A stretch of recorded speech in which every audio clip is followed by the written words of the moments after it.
Hindi pong palaban-labanin. Malaki. Malaki. Malaki mga master. Iba yung fish on na naman. Ala, malaki na naman to.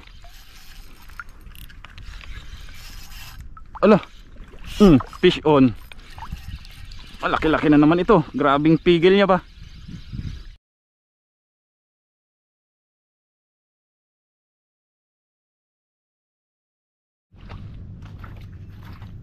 Yun, good morning sa inyong lahat mga master.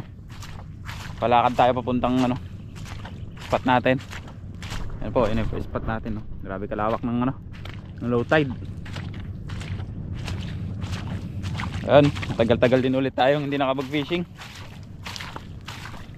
Sobrang mga master, sobrang busy. Tapos nung nakaraan nag-fishing sana kami, kaso hindi ako nakagising. Pasensya na po sa mga sa mga kasama ko sana nun. Shout out po pala kala Kawilan Trips, tsaka sila Sir Jules. Yan. Sila Sir Ivan, tsaka si Sir Brian. Afternoon tide. Gawing siguro medyo mabigat din kasi talaga yung katawan ko noon mga master. Gabi na yon.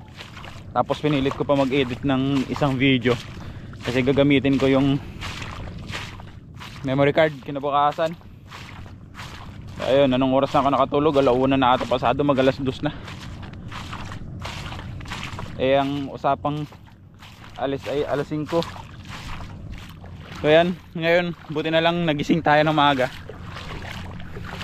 2 cellphone yung ginamit ko mag-alarm para sigurado. Ayun, sana makadali. Si shoutout pala kay Master Doomsday. Siya yung hindi nakagising ngayon. Siya yung hindi nakagising.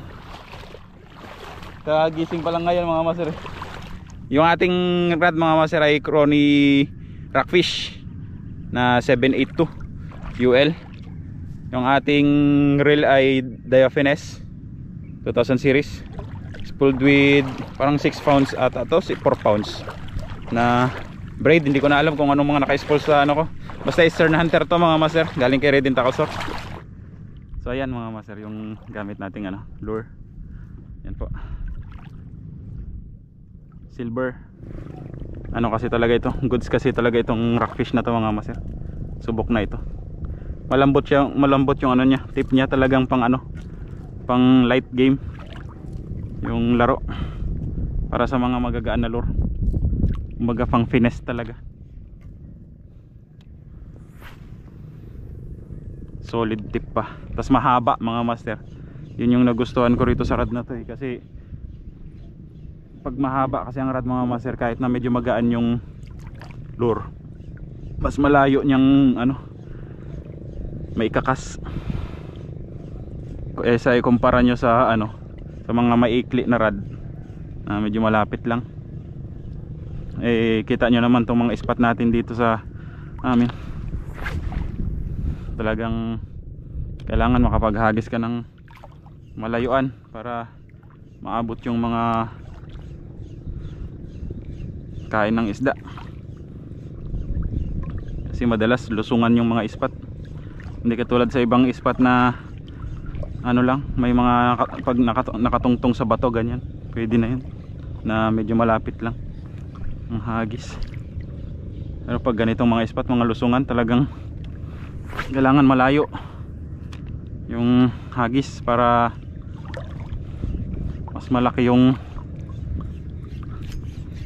fish on, mas malaki yung mako-cover na area ng lure natin. Yan fish on, fish on. Grabe kaganda ng laro ng isda dito sa ganitong rod. Feel na feel mga master. Uy, maganda-ganda na yung size ng lapu-lapu. Goods na itong size nito mga master, ng dangkal. Yan pag mga gantong size kinukuha ko na. Ayun mga master, parating na si Master Doomsday. Tulog-tulog ka sa pansita na. Layo tuloy ng linakad niya. Tapos malalim na mga master, hirap na maglakad. Kanina kasi nung naglakad tayo mababaw pa Hindi lang basta Lapo-lapo yun. Talagang. Fish on. Hala. Siniksik agad. Pagkagaling mo naman magsiksik. Lapo-lapo. Yan o.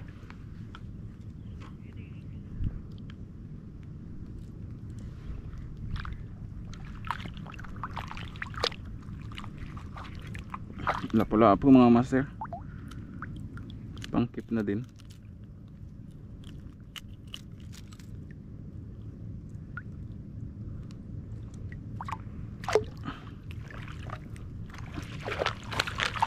Pampaksiw, pangsigang. Sarap yan pangsigang mga master, yung mga lapo-lapo na ganyan.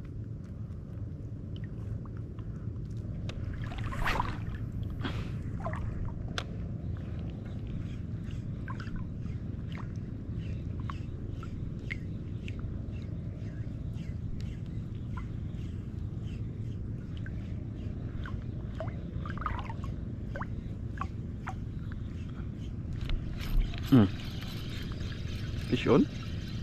Basta lang bumigat wala ano walang dagit-dagit ano nga sir. Kung ano yung maganda-ganda yung size, yun pa yung walang pirsa kumain yan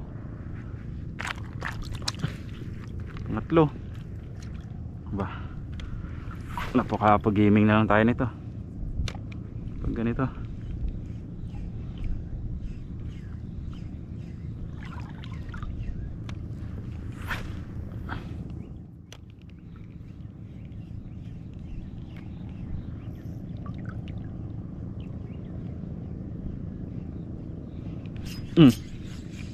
Fish on na naman.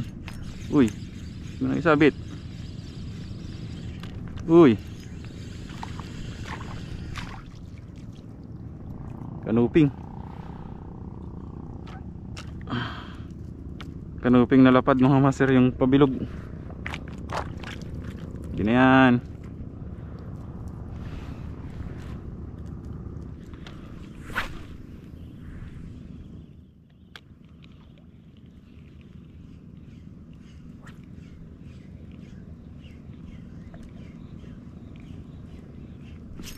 Dali na naman. Yung naisabit. Mahirap kang kunin pag sumabit ka dyan. Kaya to snapper. Ang cute. Ito na yung malaki-laki.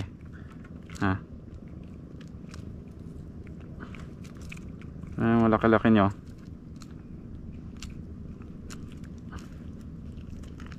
Pakawalan kita, tapos sabihan mo yung malaki, kagat siya rito sa lure ko. Bye bye.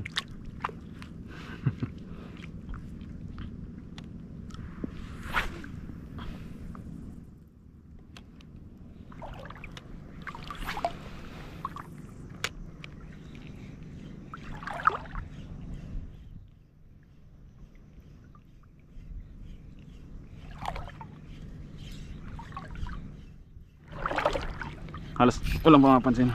Fish on ba to? Fish on ata. Fish on, fish on.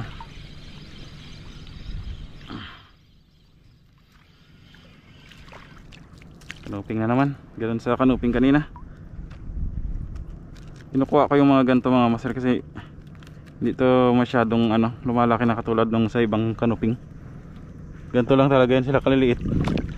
May mga dwarf din kasi sa kanila, sa mga nila, sa mga species nila. Yan kadalasan ang size niyan.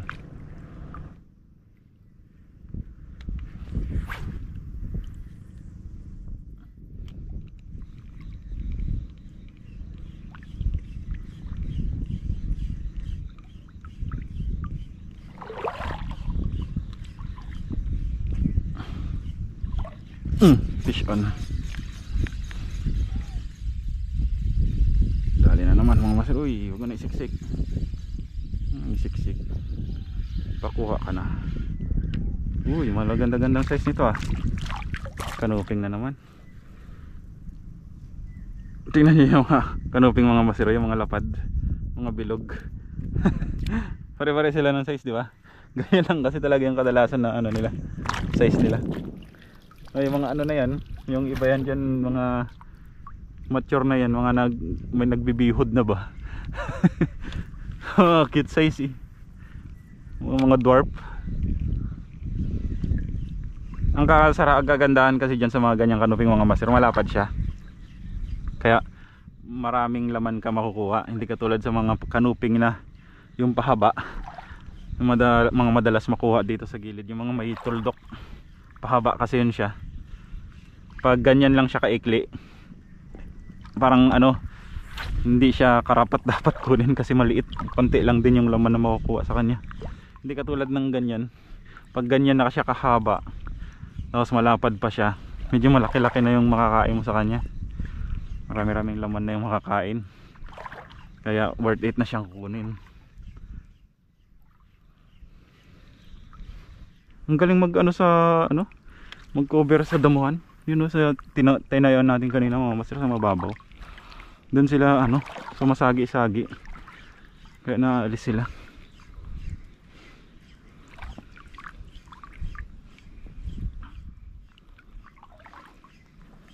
Lapo-lapo yan. Fish ano naman.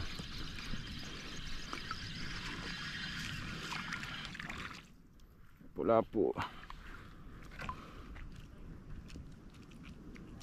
Kaya yan ang style dyan mga master, pag ganito yung ano nila, yung behavior nila, yung tipong paghila sabit ka agad, birahin nyo ng mabilis. Wag yung ramdam nyo na kaya na manghilain yung isda, birahin nyo ng mabilis para hindi makasabit. Pero pag yung wala namang sabitan, sarap kaya yan laruin mga master. Yung tipong palaban-labanin. Malaki, malaki, malaki mga master. Kaya to, malaki-laki. Lapo-lapo to, malaki. Lolo, ay snapper. Grabe kalaki, putik yan.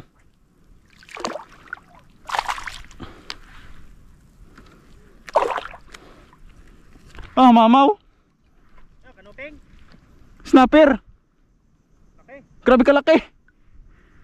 Yan mga masiro, parang ngayon lang ako nakakuha ng gantong snapper. Yan siya oh. Nasa ano ito, around 12 inches siguro ang haba niya. Nakakuha ako dati ng ganit, yung ano, yung kanuping ganito kalaki. Mas mahaba pa siya sa bote ng ano, Red Horse. Sinukat ko yun 12 inches, parang ganito yun ang haba niya. Grabe kalaki.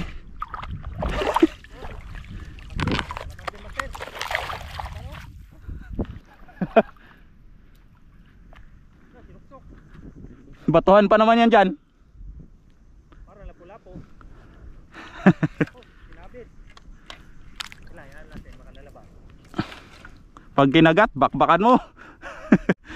Grabe ka, ano rin dito, kabilis nila magsabit. Kanina pa ako na aanukan. Kanina pa ako na aanukan dito, sinasabit nila. Pagkalaking snapper. Kaya pala grabe kalakas.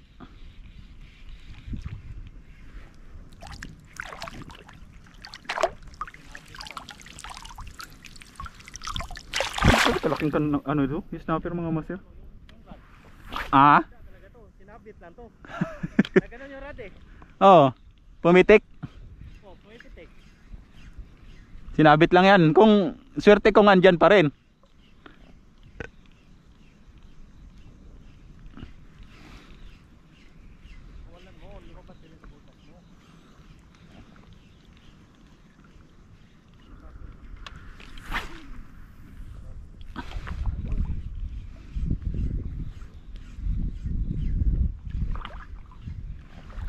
Ang gulat ko dun sa strike ng snapper ay grabe kalaki. Iba kasi yung ano mga master eh. Iba yung fish on na naman. Ala, malaki na naman to. Ala, pagkalakas. Ala.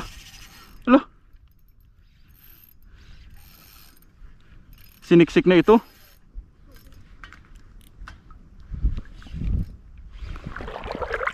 Iba kasi yung kakain nila mga master pag ganun. Oh, lakas. Ayaw magpahila ba? Isiniksik na ito.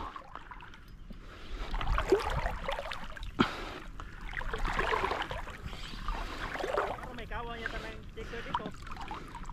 Grabe kalakas.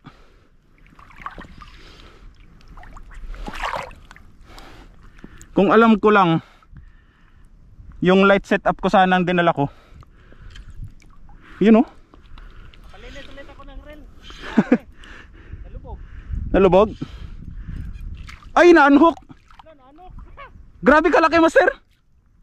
Checker pa rin? Hindi, yung dilaw. Mas malaki pa dito sa isa oh. Isinabit niya kasi kaya nagluwag na yung hook mga master. Yan oh. Hindi naman naunat yung hook natin. Isinabit niya kasi sa ano, sa damo. Yan oh, luwag yung drag natin eh. Pagkalaki. Oh, may batok na dito, malaki oh. Fish on. Madalas yan mga master pag yung sumabit yung isda sa ano, sa mga ganyang damo. Madalas yan sila nakakawala. Minsan yan, iniiwan na lang nila yung lure na nakasabit sa damo. Sila wala na. Yan yung mga ano nila eh, kumbaga yung paraan din nila yan na ano, kung paano makatakas. Yan na naman oh, sumabit na naman oh. Mababaw yan, sa harapan mo na yan. Ang lalaki ng bato, fish on.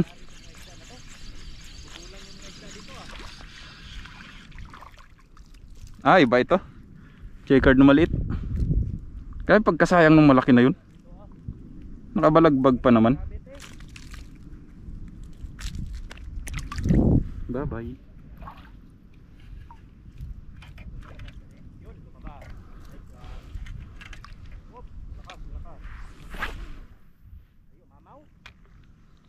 Yan na naman, nandito na sarap, dinabit pa.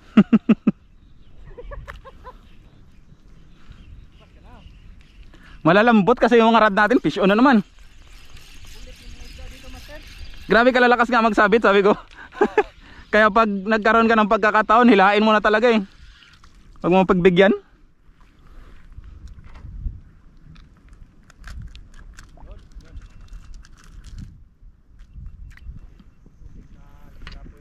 Lubat man yun, ano mo, GoPro? Mainit. Overheat? Lah. Init. Swerte lang pag ganitong spot yung mga nakalublob tayo kasi kumbaga naiibsan yung init eh. Kahit pa paano. Ako yung mga lakad-lakad sa ibabaw ng mga bato. Ako po. Yan ang pinakamahirap gawin sa summer. Naglalakad sa mga ibabaw ng mga bato. Grabe kainit yan. Fish on. Lapo-lapo.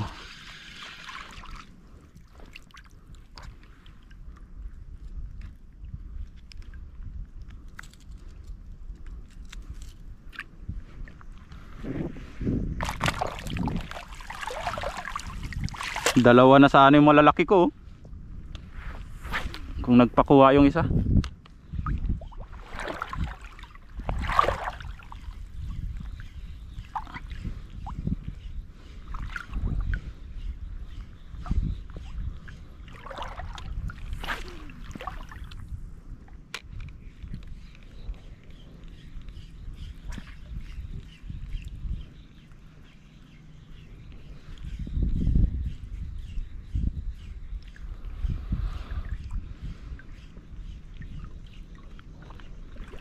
Fish on.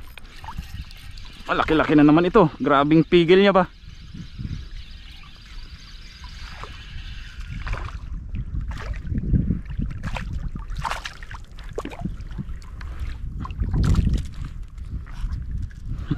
Ano mga masiro? Checkered.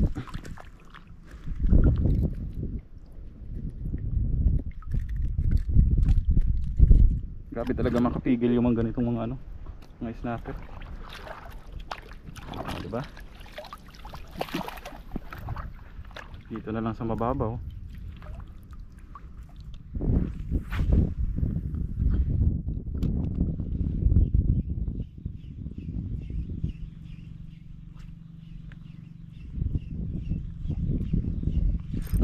Fish on. Dito lang sa mababaw mga master oh. Kain din talaga sila dito sa mababaw. Hala, ano to? Yung ano, yung kanuping na palapad. Maliit-liit ito mga master. Ayan siya, maliit. Wala natin. Grabe kaliliksi yan mga master. Grabe kalalakas ng isda na yan.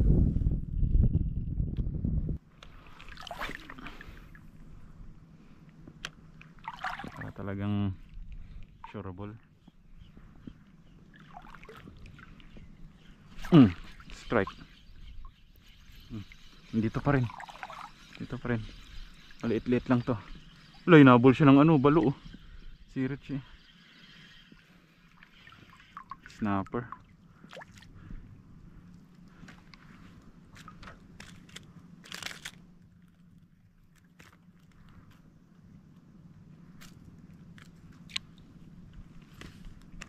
Bye.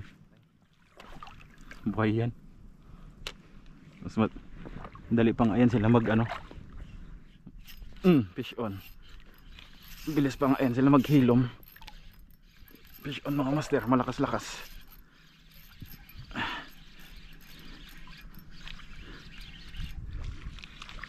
Pakul. Kaya pala matigas.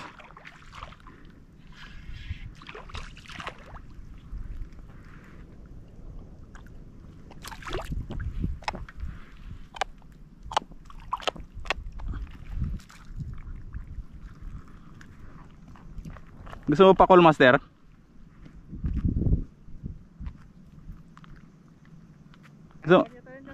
Ah? Gusto mo pa call? Ah.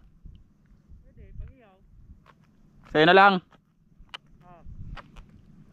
Malaki? Laki?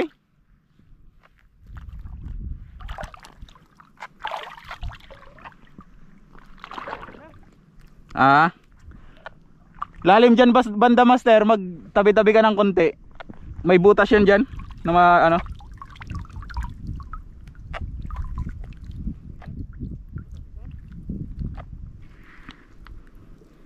Tingnan nyo mga master. Tingnan mo yung ano nito, yung tibay nitong tinik na to.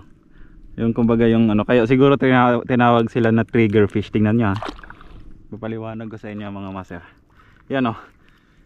Kahit anong tulak nyo dyan, hindi nyo yan mapapatupi.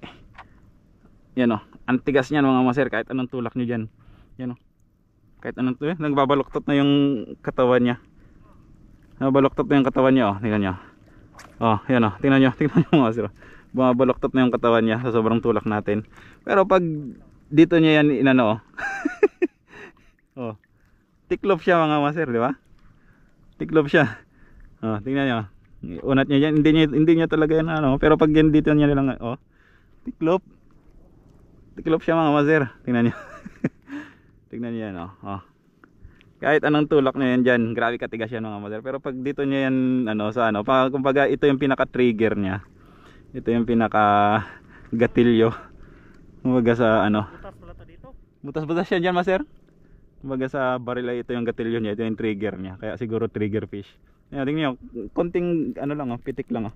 Ayan oh, nagtutupi siya. Pero pag yan ang tinulak lupit, di ba? Ulo! Malaki! Alin? Yun oh! Malaki oh! Strike? Oh, yun oh! Tingnan mo ano yung tubig. Balo. Hindi ko alam. Ito baka buhaya yan. Walang buhaya dito. Tagal-tagal fishing dito. Dami pa naman daw buhaya dito. May nahuli nga na buhaya noon nakaraan sa ano? Lalim na mga master itong ilalakaran natin na to. Pag yung low tide ito hanggang ano lang ito hanggang lampas ano lang, lampas Sakong. Minsan tuyo pa nga ito. Ngayon hanggang kilikili no. Fish on. Fish on. Malaki. Malakas. Parang kanuping na. Pakol na naman. Hanggang mga pakol ito. Ano?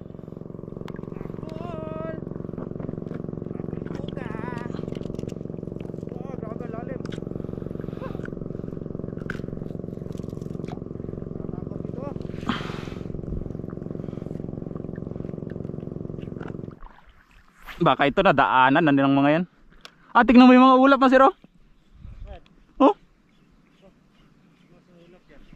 Parang hinhabol sila eh. Parang ano? Parang nadadala ng hangin no?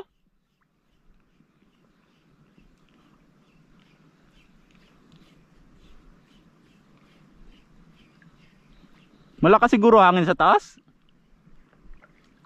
Naguguhit-guhit eh.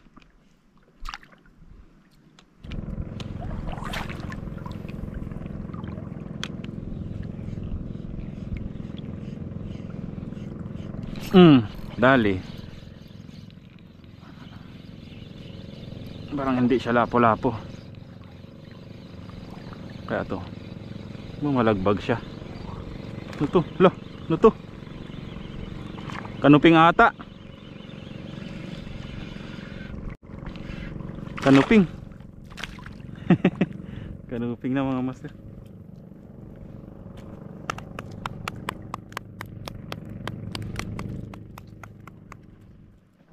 Yun oh, magandang tanghali sa inyong lahat mga master. So ayun, tapos na ang ating session ngayon. Goods na goods. Ito po yung ating huli oh. Yan. Laki nitong snapper oh. Dalawa sana yun mga master, kaso wala eh. Hindi natin na ahon yung isa. Malapit na sana sa atin. Yan. May snapper, mga kanuping, nalapad, mga lapu-lapu. Karamihan lapu-lapu. May isang seagrass. Pang ulam na rin mga master. Goods na yan. Sarapin pang sigango yung mga lapu-lapu.